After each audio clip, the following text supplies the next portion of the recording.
Hey, Catalyst crew. Welcome to Catalyst Corner, episode 117. I'm Evan. I'm Jim. And we've got a lot on the plate today. We're going to talk about some movies. We're going to talk about an interesting topic about TV I'm going to bring up with you. I want to get your opinion on it. Sounds good.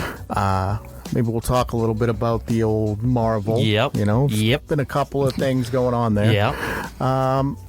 And maybe a few other things. We'll see where the cast goes. How you doing, Jim? I'm doing all right. Hanging in there. Yeah. Yeah. Hot climate right now. It's a little bit hot out there. So, just trying to get through every day and, hope to see the next. Yeah, same. So we have Granite State Comic Con. Coming up. Saturday. Yep. So I've been nose to the grindstone. I know. I can see all the hard work. Yeah. So I feel good, though. I feel like this is the first con that, so we'll set up tomorrow, Friday. This is the first con that I've done that I'm almost scared because I feel like I have everything in order. Yep.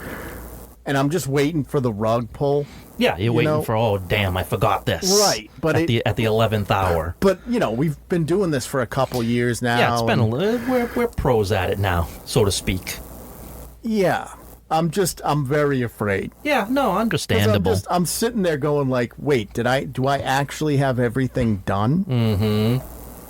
Yeah, well, I mean, again, over time, efficiency is going to happen. The more you do it, the more you know what you want. But yeah, no, I get what you're saying. My experience for the cons is usually like the night before is usually up until 3 a.m. And then the night, like tonight, normally I'd be up till like 2 or 3. And then tomorrow I wouldn't sleep because I was just getting everything going. But I don't know if that's going to happen with this one. Well, I think, part of that also is, we've done enough of these where we kind of know the products that people are interested in. We have a pretty good idea of the things that move at the stores, move at the store at the mall. We have a pretty good idea. So there's a knowledge of, okay, these are the things I know I need to bring, and so you make sure those things are there, and as long as those, majority of the heavy hitters are there, even if you miss something small, it's not going to be detrimental to, the whole overall setup. It's just a weird feeling. Yeah. Absolutely. It really is, because it's the first time where I'm sitting here 2 days before showtime, and I'm like, I think I'm all set. Mm-hmm. And that to me, I don't know if I'll get used to that. I mean, I might.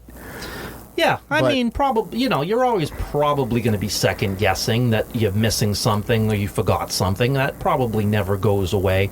I just think that you become more efficient over time, and I think that you're going to be, 90% or 95% done probably a day or two in advance, and I think that's going to be the norm now, even if you can't get adjusted to it. But you're always going to have that wonderment of, did I miss something that I needed to have?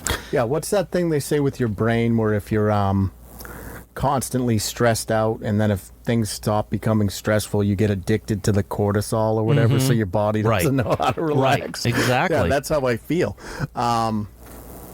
But, excited for this weekend. Yeah. Love, this kicks off con season for us, and the holiday. This is our busy time of year. Right. So, I won't see the sun probably until February. Yeah, and nor do you want to. Yeah, nor do you want to. I mean, whatever. What have you watched? So I have a couple. Okay. I have one older one that I know you've seen, that I finally got to see, and this. Have you seen a movie called Clown? Oh yeah. So I'm flipping by. It's a B horror movie. Maybe. I don't even know if it ranks that high. And here's my problem. Okay. I was flipping by to find something to watch. Yeah. Typically, the horror genre is where we tend to lean towards. Yep. and this had a 94% Rotten Tomatoes score. That's very high. I mean, I don't think it's a bad film. I don't think it's a 94 though. No, but I saw that and I'm like, oh, we got to watch this. Like, Yeah. you know, it's not even an hour and a half. I'm like, oh, real tight, 94% Rotten Tomatoes score. What could go wrong? And so it wasn't that it was bad. It was just so generic. Yeah, it was I agree. So I paint think by numbers. I think clown is a very generic. I mean, I guess, you know, the concept is. Here's the thing, though. It's really not, because like it's like that Goosebumps episode where the girl puts the fucking mask on and then becomes the monster or whatever. Yeah. Like it's not even a totally unique concept. No. I mean, you know, again, you go into a fun house, and there's a clown in there that has been there for 25 years, and he's, you know, there's kids come up missing for the last 25 years. No one knows what happened to him. Obviously, this is what happened to him. They go into this fun house. This clown kills him, who's been living there for the last 25 years in this abandoned... Yeah, typical slasher. Right. But it was like, okay, so, you know, so I'm assuming we're going to keep on going into funhouse rooms and kids are just going to get knocked off one by one. Like, yep, seen that a million, you know. Like, it was such a basic concept that didn't provide anything new whatsoever to the genre. And I'm like, and after it was over, I'm like, I don't understand the ranking for this movie being so high when it's like, again, it's not that it was bad. So just out of curiosity, because I think I was thinking of a different film. Oh, okay. Because the one that I was talking about is called Clown. Yeah. And it's about a guy who finds a clown suit, puts it on, and then becomes basically a demon clown. Oh, no, this is not that. Okay, so I don't think I have seen this then. Oh, okay. This is... There's a mother and two... What year did that come out? I don't even know. I'm not even sure. I thought it was relatively recent, you know, but I'm not 100% sure. It wasn't Clown in the Cornfield, right? No. That's a new one. This was it was on Tubi. It was a Tubi movie. Interesting. But it was a mother who had like two twins, and they were very young. And the town is like against them. This is like right at the beginning, and they kill the mother and the brother, and the son. Oh, watch Clown. No, it's just Clown. 2019. Okay. Yeah. See, I have not seen this. Oh. Well, so the one I was talking about was a 2014 movie. This one, yeah, okay. Yeah. Well, if it makes you feel any better, it's only got a 2.6 on IMDb out of 10. Yeah. And that's what it deserves. Because it was it has a 94% on Rotten Tomatoes with 7 fucking scores. Well, yeah, but I didn't know that because, you know what I mean? On demand, they don't... Right, because I didn't see it on a computer. I just saw it on the TV. Okay, because like the one I'm talking about, the 2014 one, is actually a pretty good flick. Okay, so yeah, I didn't see that one. This one, nope. Like I said, it's not like that typical slasher movie. Yeah, it's not that it's horrible. It's just like I've seen it a million. Like the story was very generic. It was just nothing new to the genre, and I didn't know why it got that score. Now that you're saying that it only had 7 reviews, now I understand it. But not a great watch. Like I don't recommend it. No, I mean, because is that the clown right there? Yeah, it's just so it doesn't even. It looks like a low budget. Yeah, it's not even that the guy is scary. He's just he's just a serial killer clown. Yeah, that's all. So not a good movie, regardless of what the Rotten Tomato score told you. But again, don't really recommend it. don't fall for the Rotten Tomatoes score like I did. Yeah, because that's a 94 with 7. Yeah. Because nobody fucking watched it. Right, exactly. Which I wish I knew that, because I wouldn't have watched it. But what an interesting discrepancy, huh? Like 2.6 on IMDb. Yeah, out which, of 10. That makes sense to me. That if I saw that, Yeah. right, and if the Rotten Tomatoes score was like 52, something like that, I wouldn't have even given it an opportunity. Yeah, very, you know what very, I mean? Very but interesting. when it has a high score like that, you think, oh, is this a hidden gem? It was not. I'm very wary about Rotten Tomatoes because stuff like that happens, you know? Now, fortunately, where I watch my movies, I get the Rotten Tomatoes score, the IMDb score, and then a couple other scores, too. Yeah, that's so, good. like, when there are discrepancies like that, like if there's an 80 or 90% rotten score, but it's sitting at a 2 or 3 on IMDb, I'm like, all right, it's probably trash and just Right. nobody watched it. Yep. So it's getting those high tomato scores. Exactly. So thumbs down on Clown Thumbs down. 2019. Yeah. Clown 2014, though. I'll give that one a shot. It's Eli Roth. Yeah. So Okay. Okay. I'll give that one a shot. That one is worth it. Now, the movie that I did very much enjoy, Okay. although I had one thing I didn't. So I had not had Netflix for a little bit, Yeah. and I just got it back. Yeah. So immediately the first thing I went to go watch is Godzilla -1. Nice. So I finally got to see that. Great flick. Loved it, except for the ending. What about the ending? I Well, didn't spoilers for -1, but whatever. I wasn't happy that the girl at the end survived.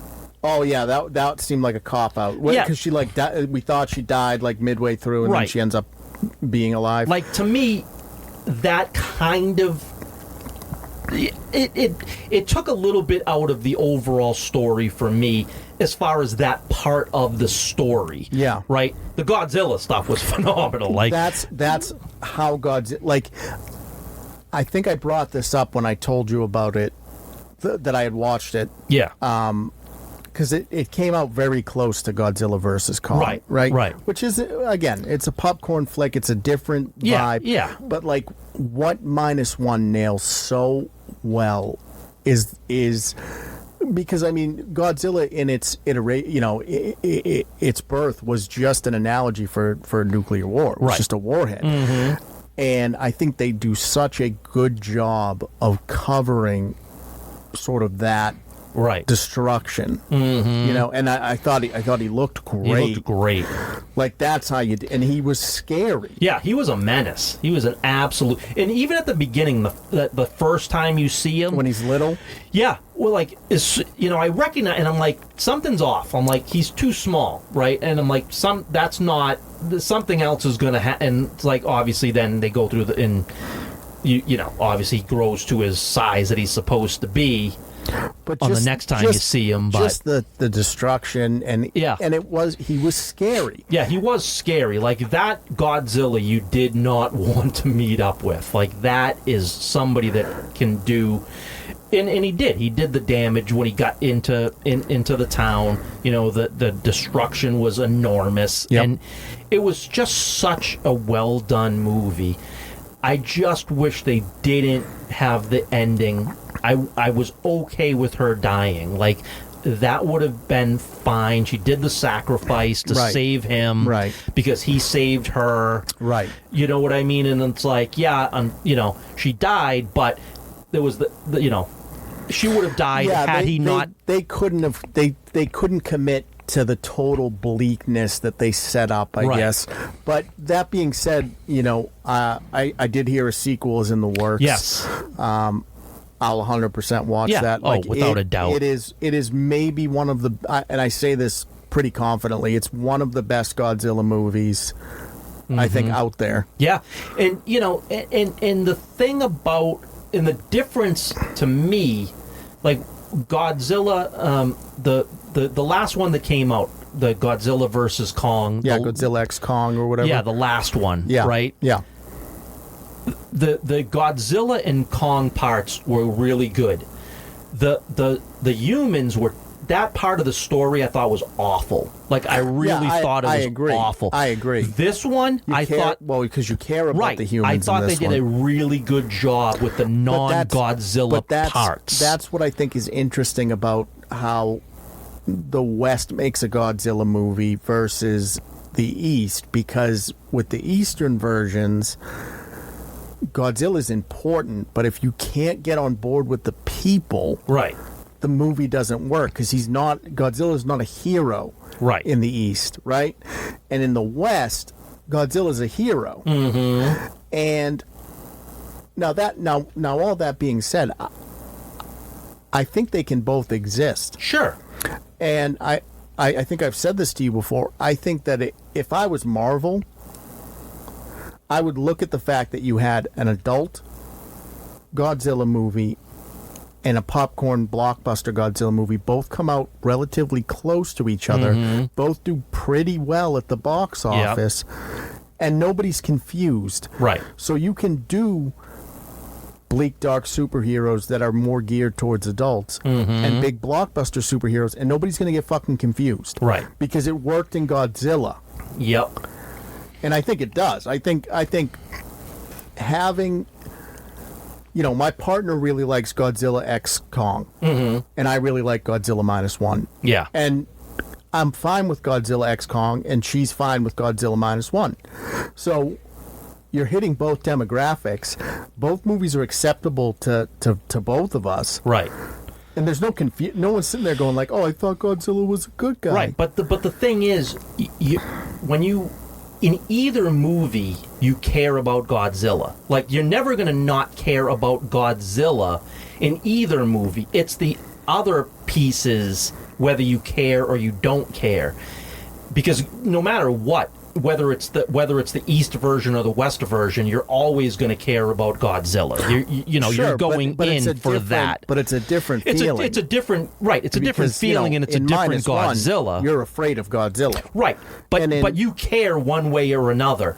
The thing is, what you don't want is to not care or not like the people, right? Because you're supposed to care about them. When you lose track of the human element in in kaiju movies, I think you lose a lot of what makes those movies work. Right. I mean, again, you're going to have bad guys that you don't care about. You want to see their comeuppance, but the main protagonists you're supposed to care about. You're supposed to want them to win and have all the good things happen. And yeah, it didn't feel like that in Godzilla X Kong. I wouldn't have cared about. I don't.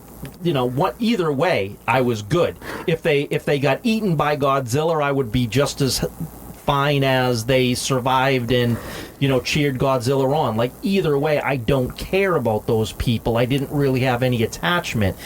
In Godzilla -1, you did, and so when I don't remember her name, but when she died, that was impactful. Like, that meant something. Let me ask you this, though. Like, do you think it's just the nature of the movie that they were making? Like, for example, so in -1, that's a hard R movie, and you can kind of, get into more human topics and create your characters, kind of outline what they're going through, and you can't really do that in a PG-13 blockbuster movie. No. Because, like, you can't do the darkness of man in a popcorn flick. Sure. And I don't know if that's why, or if it's just poor. It's probably just poor writing, honestly. Because Pirates of the Caribbean, people love Jack Sparrow, and that's a popcorn movie. Yeah, I mean, and maybe that has something to do with it. But the thing is, it's the stark difference between those two movies, and the stark difference between what Godzilla means in those two movies is just night and day. Again, I think it's an East versus West thing, where in the West, Godzilla's, a hero. And in the East, he's a disaster. Right. He's but the thing is, he's not, it's not a joke. You know what I mean? It's not, it doesn't call back to, like, those old campy 50s, 60s Godzilla movies. Right. Where he's like dancing around and shit. No, this was a vicious creature wreaking destruction. Right.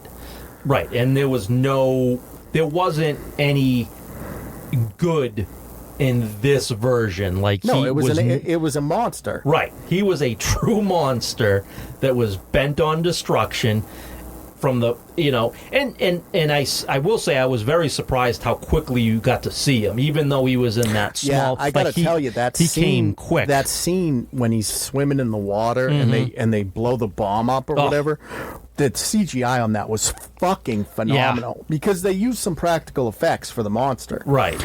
But I mean, it's that thing. It's like a modern day Jurassic Park 1 where they, and I've said this a million times, the CGI should not be doing the heavy lifting. The heavy lifting should be done by practical effects, and then the CGI is the complement that adds just that brings it over the edge. Yep, absolutely. And I think you get that in -1. Yeah, I mean when they were trying to get away from him on the boat, and he was right behind. Like there was dread there. Like you felt that. Oh, like, yeah. You're like, holy shit! Like he's gonna get them. He's gonna just destroy that boat. And the thing is, because it takes place right after World War II, there's almost this helplessness because they don't have technology that in a modern Godzilla. You just nuke them or whatever. They don't have that. Yeah, they're using 1950s mines and guns, like and just hoping for the best. Yeah, like that's and then and that's the thing, right? When you realize your weapons don't work and you don't have it's the not necessary like artillery to defend yourself, they can't scramble the jets. No, so it's like shit. What are we gonna do? We have nothing that can combat this. We're completely helpless. Whatever he's going to want to do, there's nothing we're going to do to stop it. Yeah, fantastic fucking such movie. A good movie. Yeah, -1 is up there for me. So good. What about you? What have you caught? I mean, I've caught a bunch of stuff. Yeah. A lot of TV stuff, and then I watched Weapons. Oh, did you see it? I did. I'm looking forward to that. I have not seen it yet. I'm not going to go into spoilers. Yeah, please. No, I won't. What I'll say about Weapons is fucking fantastic movie. Good. I'm glad to hear it. Done by the guy who did Barbarian. Mm-hmm. So this is 2 in a row now. Yep. Right? Mm-hmm. And I'm like, all right, so Zach Krieger knows what he's doing. Yeah. And it's funny because I used to watch him on The Whitest Kid You Know, which was a comedy troupe series. And so to see the kid from The Whitest Kid You Know start spitting out stuff like this, I'm like, wow, what a transformation, you know? It was not, I mean, I didn't go in blind. I watched the first trailer. Okay. But they don't really tell you what it's about. Like what? Yeah. Just they try to give you the mystery element of it, right? This isn't spoilers. This is in the trailer. Honestly, I have no idea what this movie is about. I've never even watched the trailer. You want to go in blind then? Yeah, I'm like totally blind. So what I will say is the style of the movie. I think this is okay to give you because I don't want to give you too much. Sure. Is kind of akin to Pulp Fiction. Oh, really? It's so well done, and the story is so interesting, and there's dread, and then there's even like the thing is that when you arrive to the final the final arc, there's like there's almost this element of comedy in it. Really? So like there's like the final thing that happens right towards the end of the movie where everything kind of culminates into whatever's happening in the movie, and you're so built up that when the ending actually plays out, when the good guys defeat the bad guys, so to speak, there's a comedic element to those scenes, and as a viewer, you wouldn't think it would work, right? But there's just almost this like you've been building. There's all this tension, and then with the comedy, you get that release. Oh, okay. And it works so fucking well. Nice. Like, it is just such. And yeah. I think they kind of did that in Barbarian too. I kind of think that they somewhat tried to do it he's that like way. Falling off the tower and everything, but like it just works. So, like, it's not something that because the movie takes itself incredibly seriously, right? Like it's not a funny fucking movie. Okay, good, yeah. But there's something about his films where he, when you get to that final act, like in Barbarian, when she's climbing up the tower and shit, and then he hits you with a little bit of comedy. And, like, the movie's over at that point, right? Like, so the tension is releasing, but then you also get to laugh a little bit. Yeah. And it's like that feeling hits so well. Like, it's masterful. It's masterful. Like, it is so, that is so well done to me. Nice. So fantastic watch. Good. I am highly, so glad highly recommend that, it. Highly recommend it. And it's gotten great reviews. Yeah, no, and that's the thing. I'm glad because sometimes the reviews aren't always. But I'm glad you are in agreement that it is as good as the reviews are saying it is. Because I'm really looking forward to seeing that. It caught me by surprise. What it ends up being, kind of caught me off guard. Really? Because, like, again, like I said, I watched the trailer because I was like, all right, what is this about? Yeah. And I even after I kind of found out through the trailer like what the gist was, but by the time I went into it and things started playing out, it's. I mean, I wouldn't have guessed that the movie was about this. I guess is what again, I'm trying to choose my words carefully because I don't want to spoil it for you because it's absolutely worth a watch. Yeah, I'm hoping to see it soon. It's long. It's 2 it's 2 hours, so okay. you're going to be in for it. All right, that's fine. But again, like I said, I mean, if I said to you it's a horror movie with a Pulp Fiction sort of pacing, you wouldn't think it worked with a bit of comedy at the end. Like, you wouldn't think it would work. Yeah, it doesn't sound like it would work. And it just fucking works. That's great. Like, it just works. So nice. Yeah. So Zach Krieger is the director. He wrote it as well. And he actually just signed on to do Resident Evil. Oh, did he? Resident Evil reboot. Oh, okay. So that might turn out good. Yeah, I think he's fast becoming one of my my generation. Obviously, Eggers is top tier for me. Right, he's but yeah, Krieger's definitely making a splash. Nice. And Weapons is 100% worth it. Awesome. But yeah, that's pretty much all I've seen. Yeah. Okay. But no, like I was saying to you, I've been watching a bit of TV. Yeah. Getting ready for the shows, and usually I'll throw the TV on in the background. And I had this thought the other day, and I wanted to see where you kind of fell on it too. I don't understand what changed in the making of television that it takes 2 to 3 years to get a season 2 or a season 3, and there are only 8 episodes. So it's just that thing, because I remember, even 10 years ago, you would get, you would have your HBO shows, right? Mm-hmm. And those would be 10 to 12 episodes, right? So they were tight. Mm-hmm. You'd get those tight, because they didn't really have sponsors, so they didn't have to do a lot of filler for commercials and things like that. But they would come out every year. Mm-hmm. I remember, I was into Boardwalk Empire when that came out. And I remember every year, every summer, there'd be a new season of Boardwalk Empire. And now, look at Wednesday. Yeah. Right? The first season of Wednesday came out, 8 episodes. 2 years later, season 2 comes out, 8 episodes. So I don't understand, what's changed in the movie making business, in the television making business, that, you know, we can't get a series out once a year. Another great example, the One Piece live action, right? That came out 2 years ago, 8 episodes.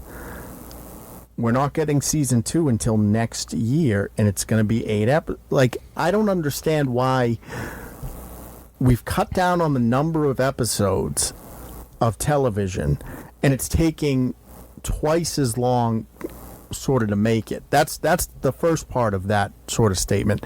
And then the second thing that I wanted to kind of get your opinion on is, do you think this is a good thing? See, if I had to guess, and certainly I have no inside knowledge, but if I had to guess, I want to say it's going to be revolving around the cost of making these shows compared to what it used to cost.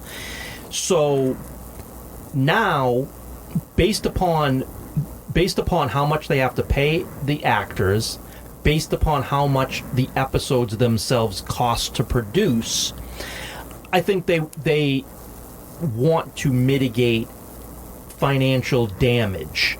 Meaning, I don't think that they're willing to risk making too much if it's going to fail. Whereas before, if it didn't cost as much, you could, because again, how many, look at like the 80s and the 70s and things like that, right? Things, I mean, obviously we're at a different time, I understand that, but shows went on well after they probably should have, because they probably didn't cost a lot to make. They, what was the audience still somewhat maintained. But I think now the problem is that because the things cost so much more than they used to, and I think people's attention span doesn't last very long. Again, Wednesday could have been, like you said, 2 years ago it was hot and people watched it. I guess that's my point, is that because there's such a gap now, like I think the second or third series of a show doesn't hit as hard, because if I have to wait 2 or 3 years, like, the fire for that show burns out. I agree. And I think that, and I'm going to say, and again, don't know, I'm going to say that what they should be doing is they should be doing multiple seasons at one time. And then, just putting them out. I don't think the actors sign contracts like that anymore, because I think that they want to be able to renegotiate if those shows are successful, higher than what they anticipated. So I think that they put out a season, and if it's a real blockbuster, they want to go in and renegotiate their contract, or they're not going to come back. And now that, you're forced to pay. But I think that is also what's adding to the time, because realistically, they should be making 2 to 3 seasons all at once. I mean, if it's 8 episodes, you should be able to do at least 2 seasons at once. I think I put the onus on the people running the studios, because I think if they were, I think they try to do as little work as possible and maximize their profits, which I don't think that's okay in the entertainment industry. I think if you want to make entertainment, you should want to make entertainment. It's not, a lot of these C-suite guys treat every business the same. Right. And if you don't like making movies or TV shows and you're just in it for the check, just go work at a fucking insurance company and fuck off. Right. Because if you don't have faith in the projects, like if you had a an executive that had faith in a project, you would get the actors to sign on for multiple years right off the bat. Yep. And film back to back to back. Yeah. Because you have faith in the product and you know it's going to work. But now they're all pussyfooting around. And it's like, well, we'll release season 1 and see how it does. Right. And then all the fire for, you know, it comes, and like in the case of One Piece, it was a huge success. But now it's a 2-year gap. Even Wednesday was you can't argue that it wasn't. It was a big success when it came out. And instead of it being that thing like Boardwalk I use just Boardwalk or Game of Thrones, like whatever you want to fucking, whatever was your show. Instead of it being that thing where it's like, oh man, every year, you know, we get around the water cooler, so to speak, and we talk about the episodes, because it was a consistent thing. They had faith in the properties, and they were releasing content once a year. And now, because I think a lot of them just don't care to do any of the legwork and say, okay, is this actually going to do well? They treat every show like a gamble, and as a result, what you're getting is 2-year gaps between seasons. Yeah, which is unacceptable. Yeah, because things, you know, the younger generations don't have that wait. You know, I'll wait for as long as it takes. They move on to the next thing very quickly. Even someone that grew up with you know. When I was a kid, like you watched it on TV or you didn't. If you missed it, you missed it. Right. And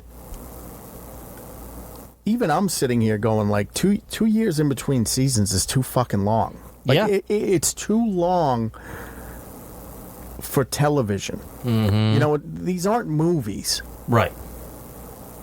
Right. You know, that used to always be the case. And, you know, that was even, you know, that's the case with a lot of things, right? I mean, you know, music, right? Typically, a band puts out an album, and it's 3 years before you know when that album hits, I'm not going to get new music for another 3 years. So now you've got to make sure that, you know, that album, you know, that your hope is that you can keep on the radio and keep that, you know, momentum going for 3 years before that next album, and you hope that that fan base is still around. And it's the same, you know, and music's a little different, but with TV, I mean, there's really no need to have to wait 2 years. Well, I think it's just, at least for me, it's just TV by its nature is supposed to be a constant, right? Like, you know, if I like a show, if I get invested in a show, I expect to watch a season a year. Right, yeah. And they've kind of flipped that, and I don't think I've heard anyone on any side of anything say that they like this model of, you know, we're going to release a show, and if it's a banger, you'll get another season in two years. I don't think anyone likes this. Now, that being said, they announced One Piece Season 2 is coming out next year, and they also announced that it's been renewed for Season 3. So I don't know if that's a change in the mentality, or if One Piece was just such a big hit that they're confident Season 2 and into Season 3, and they're just filming them back to back. But if Season 3 doesn't come out in 2027 and they wait until 2028, I think that's a huge mistake, because you lose what makes TV so special by having, you know, by requiring people to wait. Right. Well, look at, like, you know, we just got the first trailer for The Witcher, right? For Season 4. Yeah, you can tell that's a disaster because they ghost drop that. Right. But you got the time between Season 3 and Season 4, and you got the fact that Season 3 was such a disaster in the ratings. So what is your expectation that people are going to be there for Season 4? But here's the thing, right, is that as someone that's running the studio, it's your job to make sure that the properties that you're putting out are going to hit. It's not that fucking hard to do. Right. You know, sit down, figure out what makes the property work, and then release content that's in line with that. And if you do that, then you don't have to do this bullshit of, well, it takes 2 years to make a TV show now. Because no, it fucking doesn't. No, only because, because of the cost. The cost of it now is the cost of making a movie, but it's TV. That's the problem. They've run the cost to these things so great that, financially, it does take some time. But I haven't seen enough of a jump in quality over the last 10 years to merit 2 years to make it. I think that's the other half of it, is that if the quality was so fucking good that it's like, yeah, it's 2 years away, but no. Either make it once a year, because what you're doing is you're putting so much space between the properties that even if it's good, even if season 2's good, it's not going to have that audience that season 1 had, because you made people wait. Yeah. And people have moved. Some have moved on. Some will watch it, but it's going to have to. But that's the other part of it too, right? You waited so long. And I also think that if it doesn't hit right away in the first episode or the first 2 episodes, people are just going to be like, I don't feel like, continuing for the next 6 episodes. I'm just going to go on to something else. So you now have to make sure that you got that audience back, and they're willing to now. Not only did they have to wait the 2 years, but now you have to make sure that you have put out the episodes worthy of people even watching all 8 episodes. That's the other half of it, is I think people are a lot more forgiving if it's only a year wait. Sure. Because again, like, maybe it's a slow start for your second season, but maybe the content's there, but it only took the year to film it. So I'm just curious, and for those listening, let us know in the comments. I mean, do you like waiting 2 years for your favorite 8 episodes of your favorite television show? But that's the other part of it. I mean, 8 episodes is just ridiculous. But here's the thing: is I'm not opposed to 8 to 10 episodes yearly. Yeah, I'm saying in 2 years, though, that's nothing. I used to get that from HBO, right? Sure. You watch an HBO show, and even younger people will remember Game of Thrones and things of that nature. But you were getting that every year. That was an every year event, right? But you were also only getting it once a week, right? So but I would be much more willing to go back to a once a week style format, right? If I could get it every year, right? But what I'm saying is, you take something like Wednesday, right? You wait 2 years. Then you're going to get 8 episodes, and that's it. One day, it's all there. And no. So they've changed their model on that. On Netflix, they did. Yeah. So what they did was, with Wednesday, they released 4 episodes. Oh, okay. And then a month later, they released. Oh, okay. Well, that's a little 4. something. But some of their other ones that they just. But here's the thing: is that 4 episodes and they're half-hour episodes. That's one sitting. Yeah. For 2 years of waiting. Right. That's what I was going to get at is, once you quickly go through those, that's it. Now it's another 2 years, if at all, you have to wait again. So, 8 episodes for half-hour episodes, and you're only getting 8, and you waited 2 years, and then they're all, you're not getting one every single week, where it might take, 3 months to get through all the episodes. You can get, in some cases, it's all out at once. I would much prefer, and they've done this, and they can do this, I would prefer them to release one a week. I agree. I would prefer, pick a day, every Friday or Sunday or Thursday or whatever, and once a week drop an episode and stretch it for 3 months. Because when you do that, and you're releasing every year, it's not just, oh, you binge watched the entire season and then you have to wait a full year because you binge watched it all. It's like you go through the entire season in 3 months, and now it's only 9 months until the next season drops. Yeah, and I don't think you go through the journey the same way if you just binge watch, as opposed to having to be forced to wait for the next episode. I think the technology of streaming is fantastic. I think it's awesome that we have, digital libraries available to us. I think that's great. I think it has absolutely hurt television, because there is no, an episode drops and now you have to ruminate on it for a week. Yep. Like, what happened? What about fan theories? There are no fan theories anymore because you binge watch the season and Right. Exactly. Which is why I'll give credit to Disney Plus, because at least they do that. At least they do. In some cases, they'll do 2 episodes up front and then they'll do 1 a week. But at least they have that model where it's, they're not just giving you everything at once. You do have to put the investment in. What I don't understand is this confuses me, because you want your subscribers to pay for the subscription, right?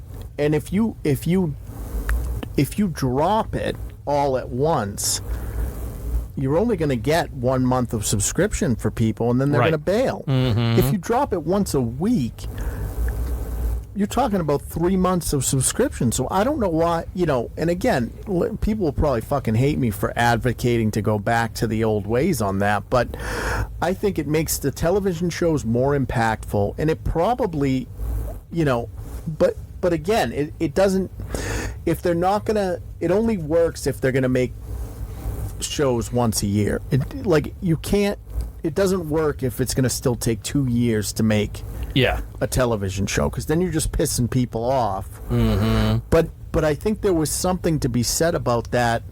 Once a week, it's an event at the end of the week, like, oh yeah, Sunday night I'm going to go watch Game of Thrones. Like, that's an event. And now these aren't events anymore. It's just, it's all just commercial slop. But that's the thing, though. You watched the episode, and you were pissed at the end of the episode. She's like, oh, I gotta wait another week for the next episode. I can't believe they ended it there. That's your initial reaction, but then you spend the week talking about that episode and what could possibly be coming up in the next episode. Right. Now you're putting fan theories together, you're trying to figure shit out. People are excited about the properties. And you're talking about the property. If you do it all at once, it's like, okay, you're going to talk about it that one time, and that's it. So, everybody sit there at that one time, they watch it, the next day you talk about it, and then the next day it's done. There is no more talk of that show. It is interesting, because I agree with you, because I remember, like watching a Game of Thrones, and I remember talking to my friends about, oh man, did you see the episode last night? Like, I have no idea where they're going to go. Like, what do you think this meant? What do you think this meant? And now it'll be like, yo, did you see One Piece? Yeah, it was pretty good. Yeah, I thought so too. Yeah. Like, that was because, cool. Right, because there's no anticipation anymore. Right. No, exactly. And the thing too is you try to, hey, maybe you didn't catch something, right? And so you go, oh, I better, go back and check that out before the next episode, because maybe that means something. If you watch the entire episode, right, even if you didn't catch that, you're not going to go back to look at that, because you already know how it ended. Like, it doesn't really matter anymore, because at the end of the day, maybe what your friend said didn't really matter, but they just mentioned some, hey, did you catch that in that episode? No, I didn't catch it, but, why did it? I didn't see it come back out. Oh, it does. It was meaningless. But sometimes someone could say something, and maybe it still ends up being meaningless, but you don't know, right? So you're trying to figure out, oh, did that thing I just saw mean something? Is it a hidden message, or is it nothing? Is it just nothing? But they want us to think it's something. Like, you have those conversations, and you go back and you look at those details. But if you binge watch it, you know it's nothing and it doesn't matter. Well, I think what it's done is it stops making, I honestly think the early 2010s, like 2010 to 20, maybe 17, something like that, truly were a golden age of television. Sure. Because, I mean, you had those shows that would release once, and again, streaming was around, and Game of Thrones was an event. It was a Sunday night event. It was like, okay, man, Sunday night, Game of Thrones, 9 o'clock or 10 o'clock, whenever it came out. And it was available to stream, too. And, like, HBO still does that stuff. Like, regardless of how you feel about Last of Us, they, you would get it once a week. Yeah, they do that with the House of Dragon. And... Right. But what I think has hurt us is, one, the time it takes to make the movies is too long, the TV shows. It shouldn't take 2 years to make 8 episodes of it shouldn't. It doesn't matter. No, it shouldn't. Doesn't matter how much it's costing you. In order for TV shows to survive and to make it into 5, 6, 7 seasons, you got to release them every year. That's the first thing. The second thing is, and I think, if any executives of Netflix are listening, I think you should be pushing hard to go back to our top tier television shows are events, and you get it once a week. And then obviously when it's over, you can stream the whole thing. Sure. But it's the event, and we don't really have that anymore. I mean, again, when House of Dragons comes out, people get excited about that, and it is that event once a week. Yep. But Netflix, for all the good it's done, for consumers and cinema and all that sort of stuff, I think it's done just as much, bad. I think it really has. I mean, there's something to be said about having too many choices, because then, look at Wicked, right? Wicked in the 2010s would have been a huge success. Yeah. Huge success. World shattering. And it's just not anymore, because you go and if everything is special, nothing is special anymore. And if everything's a blockbuster, then nothing's a blockbuster. And if everything's an event film, then nothing is an event film. And I think there was something to be said about, again, from that 2010 to 2017 sort of time frame, you had very few Marvel movies coming out every year, and they were events. Yep. And your TV shows, the big ones, were events that you would talk about with your coworkers and your friends. And none of that exists now. No, because again, it's. I'm not saying they're not good, but they're not special.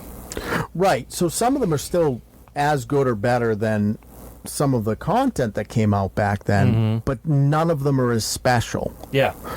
No, and that's the thing. And they just had something special with this K-pop Demon Hunters, right? The most watched show on Netflix history. Right. So you had something special, right? That just shows you, right, you can still do it, right? You can put out a movie and have it be an event, because they just did. Now, and I'll say, as an aside to that, if I'm an executive at a movie studio, I am trying to get my hands on as many anime properties as possible, because clearly the modern audience, the real modern audience, not the one that they invented, the real modern audience wants anime. And I don't, again, I don't know. I have no idea. But I don't know that they thought it was going to do what it did. Well, Sony didn't. Sony didn't believe in it and sold it to Netflix. Right. So, but the thing is, yes, anime in and of itself does well. Yeah, but the other thing is, and again, I think tell your friends about this podcast, because we do have unique insight. And where we do have unique insight is we go to the conventions. Right. And what we see at the conventions for cosplay, it's over 50% anime. What's the odds? What's the odds that come this weekend at Granite State there is no K-pop Demon Hunter cosplay? Zero. Right. Absolutely. I mean, if there's more than 20, I wouldn't be shocked. The only thing that would shock me is zero. That would, like, I'm thinking there's going to be over 20. If it was zero, I'd be amazed that there's nobody cosplaying the K-pop Demon Hunter group, the three girls. But it's funny because it takes me a while. You know, I'm not the sharpest tool in the shed, and it takes me a while to notice the trends, right? So when I first started doing the cons and you'd see all these people dressing up as anime characters, you go, huh, I wouldn't have thought that. But now, like, you know what would surprise me at a con? Would be, one, to see very few people dressed up as anime characters, or two, to see like Rey cosplays. Like, that would surprise me. Well, we've said this a million times. We don't see Rey, we don't see Captain Marvel, we don't see Miss Marvel. Like, we never, ever, ever in any of the conventions see cosplay of those characters. But once or twice I've seen Captain Marvel, maybe. Yeah, I mean, maybe. But I would say probably, I don't think I've ever seen a Rey. Like, you just don't see them. Right.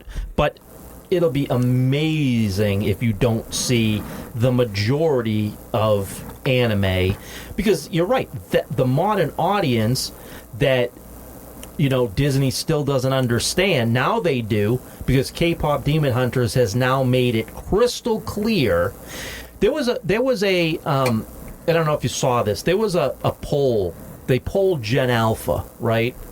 I think it was like 20. I want to say 20, right? Like, what are you into, Gen Alpha?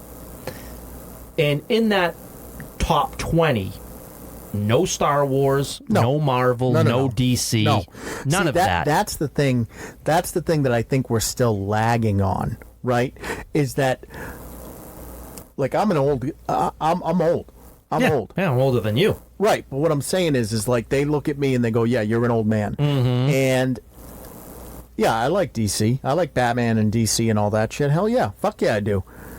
But the young generation doesn't. No, they don't care. They have no interest in that stuff. No, that's for old people. Right. That's your shit. You can have it. They don't even want to play in the sandbox. No, but that's the thing. That's exactly right. They look at it and say, cool, if you like it, that's yours. We don't want it. You can have it. And that's what Disney has not figured out, is that they don't want it. They're uninterested.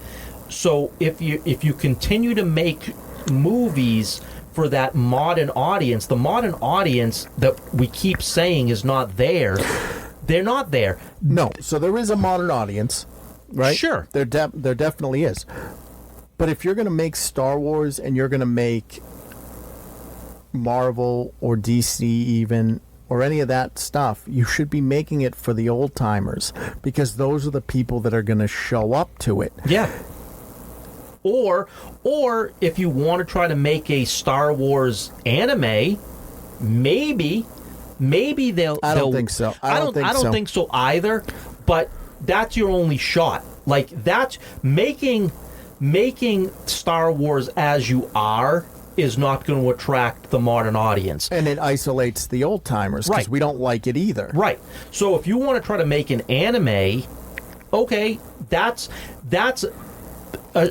if it fails, it fails. Right. But the trick of it is I don't even think making an anime is the right way to go. I don't either. I think the only way that you can have your cake and eat it too is if you make Marvel and Star Wars and even DC, right, for the old timers. Right. And I think that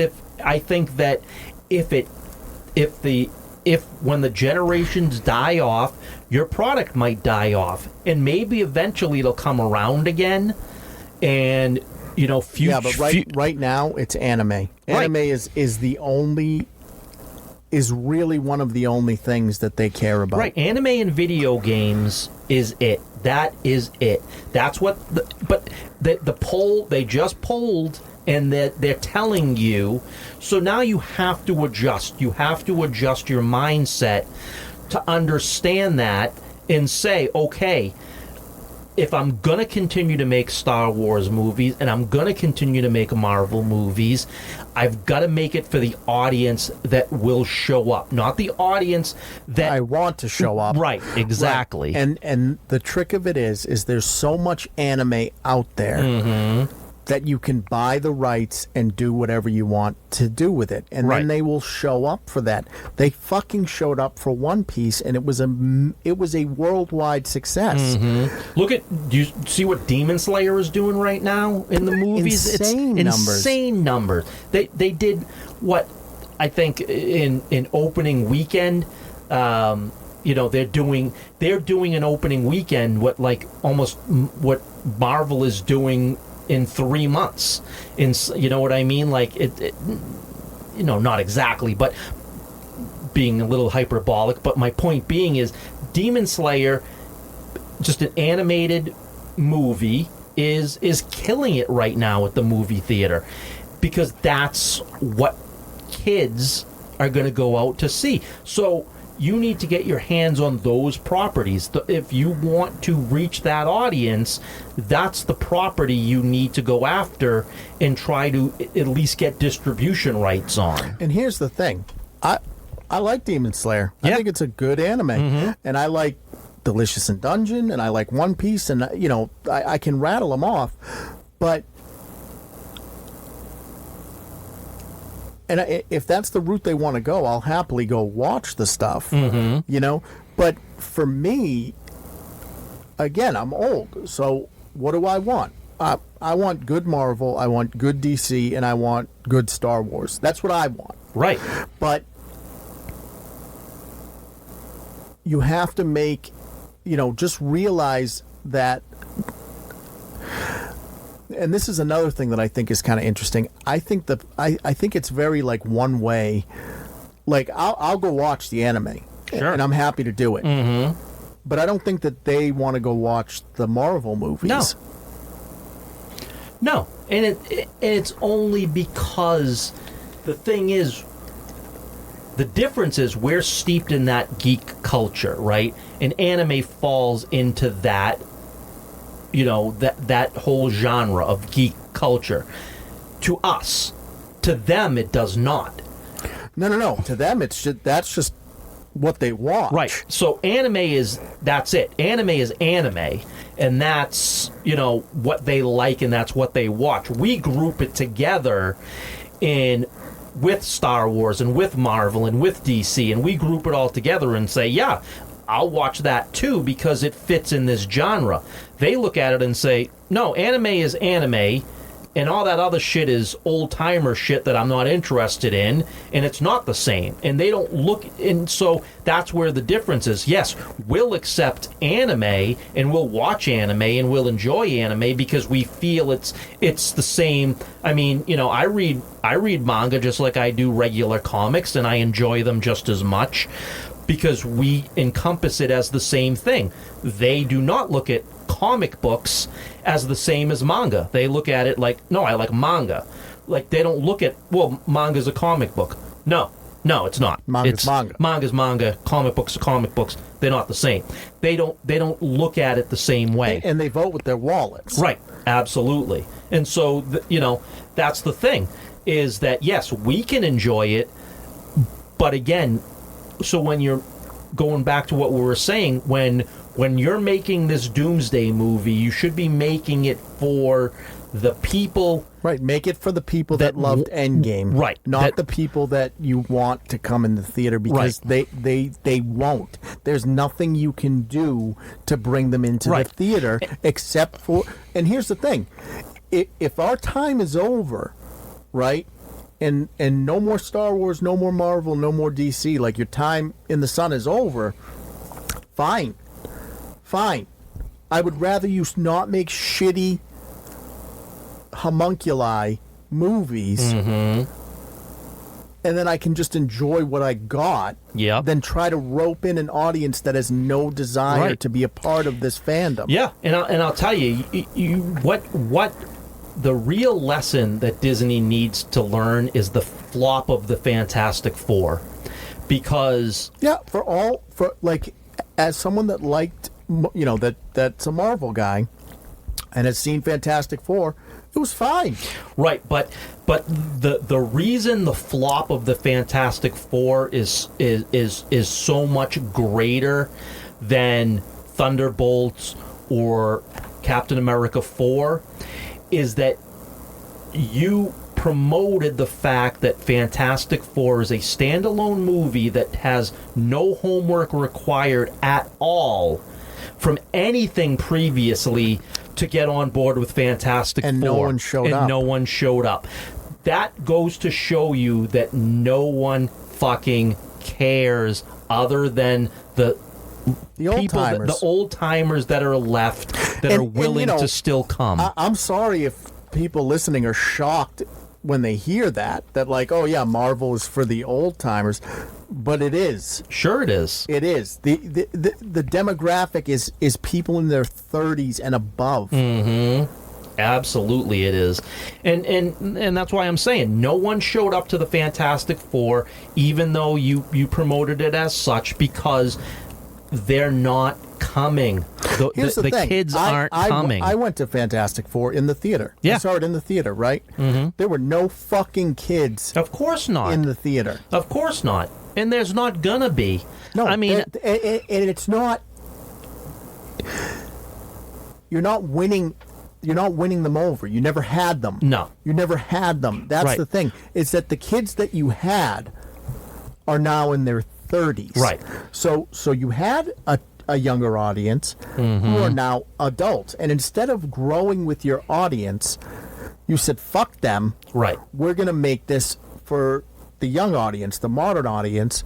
And they tried to do that across the board. They try to do it with movies, with television. Yep. And it never hits. No. It never hits because you know when it hits? It hits when it's One Piece. One Piece hits. K-pop hits. Yep. It hits when it's anime because anime is what this younger generation watches. Right. I mean, again, we just said Demon Slayer right now is killing it at the movie theaters. Because kids are going to see it. K-pop Demon Hunters for one weekend, $20 million at the movie theater. For something that was available on streaming. Right. That was already the #1 ever watched Netflix show. And you have the anticipation for One Piece, right? All of that's happening as we speak right now. And as we speak right now, Marvel put out 3 flops in a row this year. So again, understand that you didn't have kids and then lost them. They grew up. Right. The kids that you had are adults that you're no longer making movies for, and the kids that are the age of those people that you did have aren't coming because they're that age group that used to care about Marvel no longer do, and you're not going to get that age demographic. You're going to get some outliers, sure. There's always kids that are going to like things that are different than what the majority likes. They'll still like those things, but yeah, they'll give Star Wars a chance or they'll give Marvel a chance. It's going to be 1 or 2.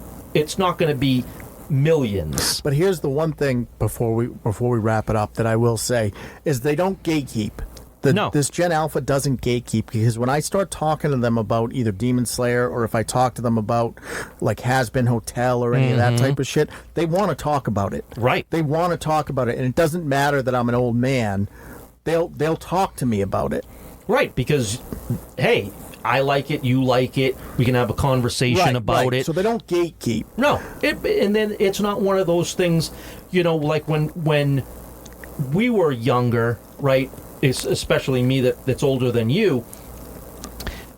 My parents, grandparents, like they didn't really like the same things that I like. I couldn't talk to my father about fucking Marvel or Star Wars. Right, so it's always like, oh, the old man doesn't know what I'm talking about. He's a fuddy-duddy. You know what I mean? But, Gen Alpha, if you know what it is that they're into and they can talk to you about it because you generally like it as much as they do, they don't care what your age is. They're like, cool, you like that, I like that, and we can talk about it. They're not going to sit there and say, well, because of your age you don't understand what I like, therefore we have nothing in common. No, we can go to the conventions. We could be definite generations apart, big time generations apart. They get excited. But they get excited when they see the products and have the conversations of things that they're into. Right, because they feel seen. Right, and they understand. Oh, this place is for me, even though I may not like the superheroes. Now, what these kids don't know about anime is, like, when I was in college, right? I used to have to hunt. I'd have to go to, like, Best Buy or Barnes and Noble or, like, alternative stores, and maybe you could find some anime. Did you ever go to Boston? I don't remember the name of it, but there was that like one place you had to go, like, downstairs, like you go into that like dark. Yeah. It wasn't Newbury Comics. It was what the fuck was the name of that store? But you had to go down like a stairwell. Yeah, it was downstairs. And it was like a brown or black building or whatever. It was, like, dark in there too. Yeah. And that you have to go there. That's where you had to get it. That's where you had to get it. That was the only place. And that was the thing, is like, I've always liked anime, but it wasn't available like it is now. No, absolutely not. And you go in there and you see shit that you never saw before because there was no other place to see it. There was no internet at that time that I'm talking about. So it's like you went in there and it's like you had the ability to see things you never saw. And you read it or you watch it, and it's like, holy shit! There's a whole genre that we don't have much access to. Yeah, and it's great. Just very interesting conversation today, Jim. So with that one, let's wrap this one up. Absolutely, Jim. As always, pleasure. Yeah, for sure. What do you got going on? Just getting the art out. Just stop by the socials, check out the art, leave a like, a comment. If you like what you see, if you want to leave a comment, I'd be more than happy to chat with anybody. All right, guys, that's episode 117 of The Corner. You know where we're at. CatalystCrafting.com is the main website. Catalyst Creations NH is the Etsy store. We're at the Manchester Mall of New Hampshire and Manchester Craft Market. We're going to be this weekend at Granite State Comic Con, and then a couple weeks after that we'll be at Rhode Island Comic Con, and a couple weeks after that we'll be at New England Comic Con in Marlborough, Mass. But what do you guys think? Have you seen Clown 2019? Have you seen Clown 2014? Which one's better? It's 2014. Yeah. I mean, I hate so. 2019 was not good. So, do you like Godzilla -1 or Godzilla X Kong better? Or are they both good? They can both exist in harmony. What do you guys think? Did you see Weapons? Did you think Weapons was going to be what it was about? Did you like it? Do you think it's as good as everyone's saying it is? And what are your thoughts on the current state of TV? How long it takes to make these shows? Do you think that we should go back to a sort of event type situation, or do you like binge watching? And what's your favorite anime? Let us know in the comments. All right, crew. Catch you on the next one.